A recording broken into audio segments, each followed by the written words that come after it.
India की बहुत बड़ी कंपनी है, ये भारत सरकार की है। और इसी बारे में देखेंगे कि इसमें 85 पोस्ट पर अलग अलग पदों पर वैकेंसी निकली हुई हैं।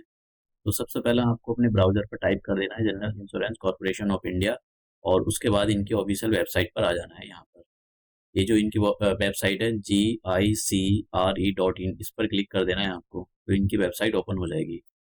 अब देखिए आपको ये कहीं जो नोटिफिकेशन है वो ऐसे ही नहीं मिल जाएगा आपको। जो है देखिए यहाँ ये जो इधर साइड में ऑप्शन दिए हुए हैं, इधर देखिएगा पीपल रिसोर्सेज, तो इस पर आना है और यहाँ पर करियर पर क्लिक कर देना। तो जैसे ही आप यहाँ क्लिक करोगे तो आपके सामने recruitment of assistant managers scale 1 officer, इस पर आपको क्लिक कर देना है। मैं आपको एक और बात बता देता हूँ कि ये जो लिंक है, चलो पहले मैं इसका पीडीएफ आपको दिखा देता हूँ। मैंने पीडीएफ फाइनली खोल कर रखा हुआ है। तो देखिए 23 दिसंबर 2023 से ऑनलाइन रजिस्ट्रेशन आप कर सकते हो, लेकिन इनकी वेबसाइट पर अभी ऑनलाइन अवेलेबल है नहीं। अगर आप देखो जैसे यहाँ पर ये दूसरा वाला जो ऑप्शन है, ये यहाँ इसके आगे लिखा हुआ है अप्लाई नाउ, तो यहाँ पर एक ऑप्शन आना चाहिए था जो कि अभी नहीं ओपन हुआ है। शायद हो सकता है कि आज ही ना या संडे है इसी की वजह से, लेकिन आप इसी वेबसाइट पर चेक करते रहना। तो अब मैं आपको बताता हूँ कि आप कब से फॉर्म फिल कर सकते हो। 23 दिसंबर 2023 आप फॉर्म फिल करना स्टार्ट कर सकते हो, और 12 जनवरी 2024 इसकी लास्ट डेट है। एग्ज़ाम इसका फरवरी 2024 में होगा। फाइनल डेट ये बता देंगे अपनी ऑफिशियल वेबसाइट पर। जो भी एडमिट कार्ड आएगा वो एग्ज़ाम से 10 दिन पहले आएगा। अब टोटल अगर हम वैकेंसी की बात करें तो टोटल 85 है, और यहाँ पर असिस्टेंट मैनेजर स्केल 1, समझ रहे हो, इसमें इनको चाहिए ग्रेजुएट और पोस्ट ग्रेजुएट्स। तो अभी हम देखेंगे कि इस पोस्ट के लिए कितनी क्या क्वालिफिकेशन होनी चाहिए। सबसे पहले बात करें स्ट्रीम, अगर आप हिंदी के लिए अप्लाई कर रहे हो तो नंबर ऑफ वैकेंसी इसमें एक ही है। मिनिमम क्वालिफिकेशन क्या होनी चाहिए, देखिए इन्होंने बोला है कि post graduation in Hindi with English as one of the subjects in graduation, मतलब हिंदी आपकी एक मेन लैंग्वेज होनी चाहिए, और उसके साथ में इंग्लिश इंग्लिश एक मेन इंग्लिश उसके साथ में 3 साल तक आप ग्रेजुएशन में अपना पढ़ी हुई हो। और पोस्ट ग्रेजुएशन, और यहाँ पे जैसे लिखा है ना post graduation in Hindi with English, मतलब आपने पोस्ट ग्रेजुएशन हिंदी और इंग्लिश दोनों होनी चाहिए as one of the subject in the, मतलब मेन सब्जेक्ट होना चाहिए आपका ये।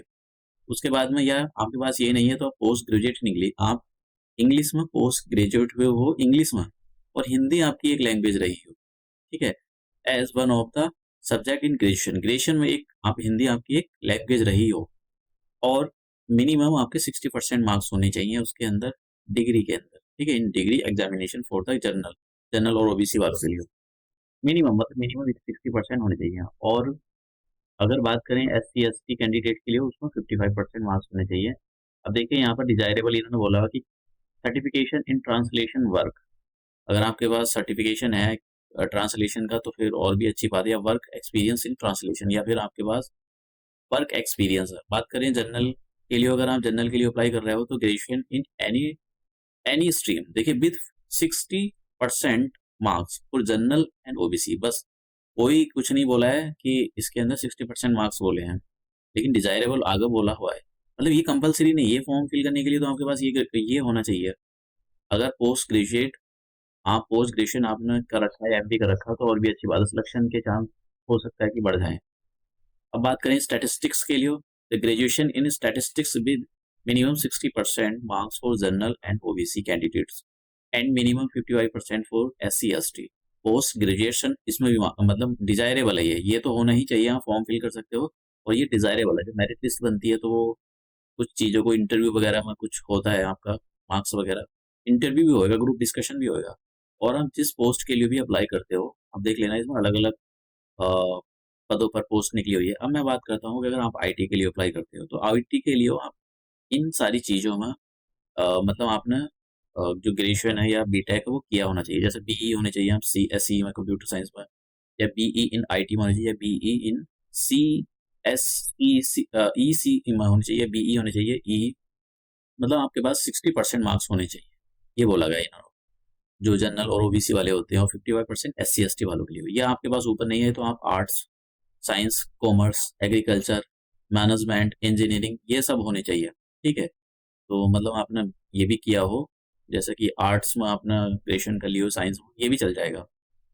अब इन्होंने कंडीशन यहाँ पर ये बोली है कि विद, जैसे मान लो कुछ होते हैं ना कि उन्होंने ग्रेजुएशन कर लिया आर्ट साइंस, फिर एमसीए कर, अब एमसीए करेंगे वो, तो वहां पर ये होना चाहिए कॉम्बिनेशन के साथ में आर्ट साइंस हो और फिर आपने एमसीए करा हो। अभी इन्होंने बोला है कि अगर आपने इन सब में ये कर रखा है और एमसीए भी होना चाहिए, देखिए ऊपर वाली ये वाला, ये तो सब कुछ होना ही चाहिए आपके पास, ये वाला। ठीक है, फिर उसके बाद में एमसीए होना चाहिए, एमसीए भी 60% marks for general and OBC candidates, तो आपके पास ये क्राइटेरिया होना चाहिए। देखिए अगर आप जैसे यहाँ पर उसने ये बोला है एंड अदर विद ये 60% मार्क्स, तो और एंड जो लगा हुआ है, एंड की वजह से ये कह रहा है कि भाई आपके पास ये होना ही चाहिए। अब इसके लिए अगर आप इस आईटी के लिए अप्लाई कर रहे हो तो इसेंशियल कुछ स्किल दिए हैं कि आपको वो आनी ही चाहिए, जैसे कि ये सॉफ्टवेयर डेवलपर, अगर ये मतलब कुछ इनकी वैकेंसी निकली हुई होंगी सॉफ्टवेयर डेवलपर के लिए, तो वो जो भी अप्लाई करेगा वो उसको लैंग्वेज आनी चाहिए, जैसे C++ एंड जावा, ये ऐसी लैंग्वेज, और इसमें बोला है कि इसमें वेल वर्ड्स होना चाहिए, बहुत अच्छे से आनी चाहिए। नेटवर्क एडमिनिस्ट्रेटर के लिए जो भी अप्लाई करेगा कि भैया उसको वेल वर्ड्स in with the packet tracking, network troubleshooting, तो मतलब इसके अंदर ये सारी चीजें आपको मतलब बहुत अच्छे से आनी है। सिस्टम एडमिनिस्ट्रेटर के लिए अगर आप अप्लाई कर लोगे तो best versed in the server architecture, OBC का नाम आया, ऑपरेटिंग सिस्टम आपको बिल्कुल अच्छे से आना चाहिए। उसके बाद में इंफॉर्मेशन सिक्योरिटी ऑफिसर के लिए अप्लाई करते हो तो एथिकल हैकिंग कोर्सेज, आपके पास एथिकल हैकिंग कोर्स, उसका कोर्स होना चाहिए, आईटी सिक्योरिटी थ्रेट्स मैकेनिज्म, मतलब ये सारी चीजें होनी चाहिए। अगर आप आईटी सेक्टर के लिए इस सेक्टर के लिए अप्लाई कर रहे हो तो यहाँ पर लिखा हुआ है ना essential skills as a mention below, तो इसका मतलब वही है।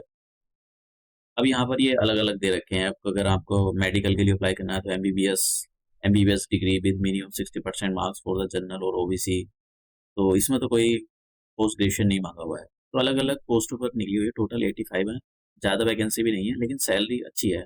सैलरी कोर्स अच्छी ही होनी चाहिए क्योंकि इतना कुछ मांगा हुआ है, तो सैलरी मिनिमम एज कितनी, 21, मैक्सिमम एज आपकी 30 साल होनी चाहिए। एज की कैलकुलेशन, देखिए एज की कैलकुलेशन 1/10/2023 के अकॉर्डिंग ये आपकी एज की कैलकुलेशन करेंगे। और इन्होंने यहाँ पर बोला है कि जो आपका डेट ऑफ बर्थ है वो, तो देखिए सेकेंड, आप मतलब यहाँ पर मैं आपको बता देता हूँ। ठीक है, तो आपका जो डेट ऑफ बर्थ है,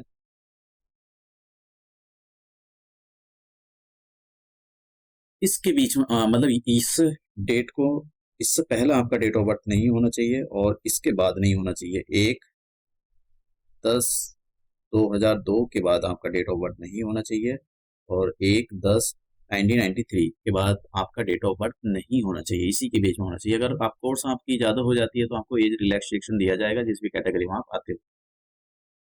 अब सैलरी की बात करें, देखिए सैलरी आपको 85,000 बहुत सारे एचआरए मिला के मिलेगी, प्लस अदर बेनिफिट्स भी मिलेंगे। यहाँ पर बहुत कुछ लिखा हुआ है, इतना कुछ मांग रहे हैं। अब देखिए क्वालिफिकेशन देखिए जरा आप यहाँ पर, इस क्वालिफिकेशन के लिए कौन 1 लाख रुपए तो सर प्राइवेट कंपनी ऐसे ही दे देती है, तो कौन अप्लाई करेगा अगर इतनी कम सैलरी देंगे, तो सैलरी तो हैंडसम देनी पड़ेगी इनको, इतना कुछ काम तो करवा रहे हैं ये। और ये सब स्किल मांगी हुई आईटी वालों की, ये ऐसी थोड़ी होती है सर्टिफिकेट मिलनी, है तो बहुत मुश्किल होता है इन सर्टिफिकेट इन पर काम करना। तो इसलिए सैलरी तो अच्छी मिलेगी आपको, मतलब 85,000 तो मिलेगी, फिर तो बहुत सारे देखिए यहाँ पर internet allowance, leave, travel, 1 lakh के अबाउट चली जाएगी आपके पास, समझ रहे हो, बहुत सारी चीजें होंगी। अब सिलेक्शन प्रोसेस कैसे होगा, सिलेक्शन प्रोसेस आपका रिटर्न होगा, ग्रुप डिस्कशन होगा और इंटरव्यू होगा। तो ये एग्जामिनेशन सेंटर दिए गए कहाँ कहाँ पर होगा। अब बात करते हैं कि आपका जो रिटर्न एग्जाम होगा उसके बारे में बात करते हैं। देखिए रिटर्न एग्जाम जैसे part A, higher order higher order reasoning ability, मतलब इसमें जो क्रिटिकल रीजनिंग होती है ना उस टाइप के क्वेश्चन पूछे जाएंगे, 40 मार्क्स का होगा, 40 क्वेश्चन होंगे। दूसरे पार्ट में क्या आएगा, तीसरे पार्ट में आपको टेस्ट ऑफ रीजनिंग का होगा, 20 क्वेश्चन 20 मार्क्स के। और यहाँ पर फिर आएगा इंग्लिश का पार्ट आएगा आपके, आएगा test of English language with special emphasis on the grammar, मतलब ग्रामर और वोकैबुलरी से आपसे क्वेश्चन पूछे जाएंगे, 25 क्वेश्चन 25 मार्क्स के। जनरल अवेयरनेस के 20 क्वेश्चन 20 मार्क्स के। और फिर उसके बाद में आपसे पूछेगा जो क्वांटिटिव एप्टीट्यूड होगा, कंप्यूटर से रिलेटेड क्वेश्चन पूछे जाएंगे, 15 क्वेश्चन 15 मार्क्स के। अब बात करते हैं आपका सी पार्ट में क्या होगा, कि आपको ये ऐसे लिखवाएंगे, प्रिसाइज राइटिंग कराएंगे या कंप्रीहेंशन कुछ ना कुछ कराएंगे, ये 30 मार्क्स का होगा। ठीक है, और यहाँ पर जो नंबर ऑफ क्वेश्चन है वो 3 मार्क्स के हो सकते हैं। हो सकता है कि आपको ऐसे दे दिया जाए, 2 एक ऐसे दिए, उसमें से कोई एक ऐसे आप पिक करो और उसको फिर लिखो। अब हिंदी ऑफिसर के लिए इन्होंने देखिए यहाँ पर ये बोला है कि भैया जो वो अगर हिंदी ऑफिसर के लिए जो अप्लाई कर रहा है, तो पार्ट ए, पार्ट बी और पार्ट सी में क्या-क्या पूछा जाएगा। तो ये आप देख लेना यहाँ पर कि ये ऊपर लिखा है फॉर हिंदी ऑफिसर, और कितना, देखिए कितना मिनिमम क्वालिफाइंग मार्क्स 60% होने चाहिए आपके पास जनरल और ओबीसी के लिए। मतलब जितना भी आप अच्छा स्कोर करोगे उतने ही आपके चांस है कि आप सेलेक्ट हो जाओ। उसके बाद में करें, देखिए टोटल ये जो रिटर्न होगा वो 150 मिनट का होगा, और 30 मिनट पार्ट ए को मिलेंगे। ऊपर अलग अलग यहाँ पर टाइम बोल दिया कि भाई किसको पार्ट को कितनी मिलेगा टाइम। ग्रुप डिस्कशन और आपका इंटरव्यू होगा। ग्रुप डिस्कशन 20 मार्क्स का होगा और इंटरव्यू 30 मार्क्स का होगा। अब यहाँ पर ये बात करते हैं कि भाई यहाँ पर अप्लाई कैसे करोगे। देखो, अगर मैंने अभी फीस कितनी है, फीस जो है आपकी 1000 रहेगी। ये यहाँ पर फोटो कितना करना है, आप इसको इन्फॉर्मेशन को रीड करके तभी अप्लाई करना। अब जरा मैं आपको, हाँ, यहाँ पर बताता हूँ कि कहीं भी, देखिए कहीं भी अप्लाई करने का ऑप्शन नहीं आ रहा है। शायद आज संडे इसलिए अप्लाई करने का ऑप्शन नहीं आ रहा है। अब मैं आपको बताता हूँ इसका। देखिए, स्टेप्स फॉर द अप्लाई, इन्होंने बोला candidates go to the corporation website, ये वेबसाइट दी गई है, click on the apply option. तो जैसे ही आप इस पर अप्लाई ऑप्शन पर क्लिक करते हो तो आपके सामने ये उसी वेबसाइट पर डायरेक्ट कर देगा, और कहीं भी यहाँ पर ऑप्शन नहीं आ रहा अप्लाई करने का। इसका मतलब ये होगा, शायद हो सकता है कि इन्होंने ऑप्शन मंडे को स्टार्ट करें या हाइड कर रखा हो, जो भी कुछ है आप देखते रहना इसी वेबसाइट पर। और किसी, पता नहीं क्या है, संडे की वजह से इन्होंने शायद बंद कर रखा हो। तो जो भी कोई प्रॉब्लम हो, फिलहाल तो इसकी वेबसाइट पर कुछ नहीं दिखाई दे रहा है, ये उसकी ऑफिशियल वेबसाइट है। तो ये था इसके अंदर मेन चीज़ें बताने वाली। ये यहाँ पर दिया हुआ है कि आपको क्या क्या स्कैन करना है, कितने केबी में करना है, साइज कितना होना चाहिए उसका, ये सारी चीज़ें दी गई हैं। हम्म, तो आप देखते रहना कि आपको अगर वहाँ पर अप्लाई का ऑप्शन आ जाता है तो अप्लाई कर देना।